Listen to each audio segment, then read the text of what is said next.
कधीच नाही चुकणार तुमचे फेवरेट टीव्ही शोज झी5 सोबत, तेही एकदम फ्री. या सगळ्याची काय गरज होती? तूच म्हणतोस एवढ्या लवकर कोणाशी मैत्री झाली नाही ऑफिस मध्ये या आधी, मग आता मैत्रीण म्हणतोयस तर एवढं करायला काय हरकत आहे?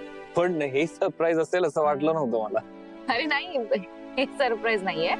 थांब रे, तू कळेल तुला. अजून एक मला ना आजकाल सरप्राईजची फार भीती वाटते. का? ते जाऊ दे. तू उशीर नाही झालाय का? तुला घरी जायचं असेल ना? नाही अरे, मला पण ना कधी कधी घरी जावंसच वाटतं. म्हणजे तेच कारण आहे जे माझ्या वयातल्या प्रत्येक मुलीचं असतं. घरचे मागे लागलेत, लग्न कर लग्न कर. अरे कर ना लग्न. ए प्लीज आशू, तू पण माझ्या घरच्यांसारखं मागे लागू नको. अगं जर कोणाला डेट करत असतील, कोणी बॉयफ्रेंड असेल तर करून टाकलं. नाही रे प्लीज, असं काही नाहीये. मग शोधतीयस कोणी? हा शोधतीयस. योग्य मुलगा अजून मिळालेला नाहीये. मला सांग कसा मुलगा हवाय, आपण शोधू.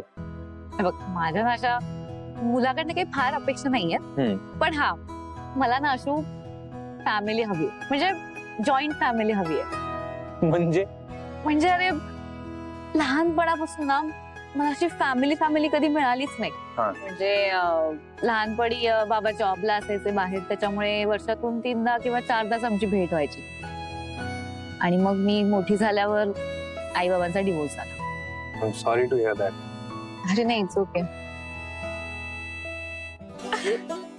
अरे आशू, हा so here is the surprise. हे सरप्राईज. अरे आशू, असं काय करता? एक मिनिट थांब. कमाल यार, कमाल. आठवते बेशीबळी अण्णा होते ना. म्हणजे काय माहितीये, मावशीने तुझ्यासाठी ना ही रेसिपी लिहून घेतली होती खास. पुढचा अख्खा आठवडा मी तिला कंपल्सरी हा बनवायला लावला होता. काय? रोज खाल्ला होता, कंटाळा येईपर्यंत मी खात होतो. प्लीज घेतो. हा. कमाल आहे. भारी आहे ना? तू म्हटली होतीस ना तू माझा मूड चेंज करशील. झाला मग? बरं पुढे सांग ना. काय?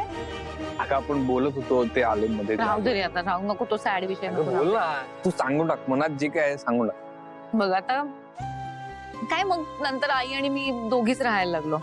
पण ना मला फॅमिली अशी नाही मिळाली. अरे सी, मला ना जरी लग्न केलं तरी मुलगा म्हणून नाही, तर मला त्याची फॅमिली अख्खी हवी आहे, फक्त मुलगा नको. तुला माहिती आहे आशू, मला ना तुमची फॅमिली खरंच खूप आवडते. अरे मला ना असं सारखंही आवंसं वाटतं. म्हणजे तुम्ही कसे सगळे एकत्र राहता, खुश असता, छान वाटतं मला खूप. मग येत जा तू. हो मग हक्काने येणार मी. आणि आशू, मला असं सासर हवंय. अरे तथाच तू. धन्यवाद आशू महाराज. बरं चल, आता एक जोक आहे एका डब्यात. हा तू जोक सांगणार मला? हा, सांग रे, तू काय सांगणार आहे? अरे ऐक तर तू. माझ्यासारखा जोक. झी5 ऍप डाउनलोड करा आणि पहा सर्व एपिसोड्स एकदम फ्री.